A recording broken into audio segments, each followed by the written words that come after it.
Welcome to the committee, and please identify yourself for the record. Thank you, Mr. Chairman. Oops. My name is Greg Wersal. I'm an attorney. I've practiced law for 30 years. I was a lead plaintiff in the White case, and I am currently a candidate for the Minnesota Supreme Court. Mr. Chairman, I would first like to address some of the false premises that I think are underlying this bill. It's been brought up, the White decision occurred in 2002, and yet we don't have these elections in Minnesota. We see them in Wisconsin, we see them in Texas, we see them in Pennsylvania. Why not Minnesota? Well, Minnesota is unique. Minnesota is different. And the difference is that we put the word incumbent on the ballot next to the judge's name as a key to all voters who the incumbent is. And that means that if a voter doesn't have information, they tend to vote for the incumbent, and the incumbent wins. That's not found in any of those other states. It provides a huge protection for the incumbents already in our system.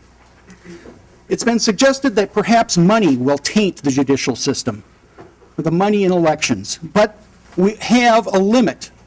It was created by the Minnesota Supreme Court, which limits the amount of contribution in judicial campaigns to $2,500.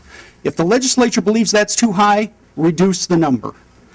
Finally, the Code of Judicial Conduct specifically prohibits judicial candidates from making pledges or promises when they run for office. Now, I'd like to talk about the bill itself, Your Honor. Or, excuse me. I've been appearing in court too often. Mr. Chairman, a friend of mine has called the bill constitutional malpractice, and I agree. We live in a representative democracy, and part of that is we have a constitution which creates checks and balances and accountability through elections. The elections provide a forum where a challenger can make known to the public the failings of the incumbent. All of those items are thrown aside by this bill. The amendment does away with the challenger altogether and replaces the challenger with a judicial performance commission. And I want you to focus on what that commission is going to do. The original language in the original bill was found in lines 6.18 through 6.22, and in the amendment is found in lines 9.5 through 9.4 through 9.9.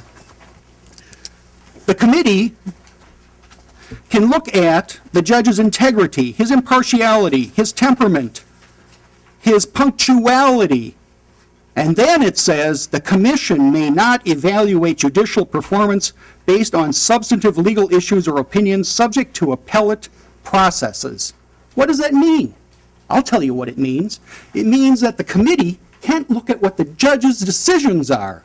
So if we have a judge, and they are out there, let me tell you, who refuse to give people bail, those people sit in jail over and over and over again. Or worse yet, we have judges who give very low bail.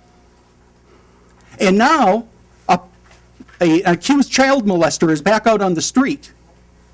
I want you to compare this to if you took your car, if your car wasn't working, wouldn't run, you took it to a shop to get it repaired. You come back 2 days later, you're presented with a bill for $3,000.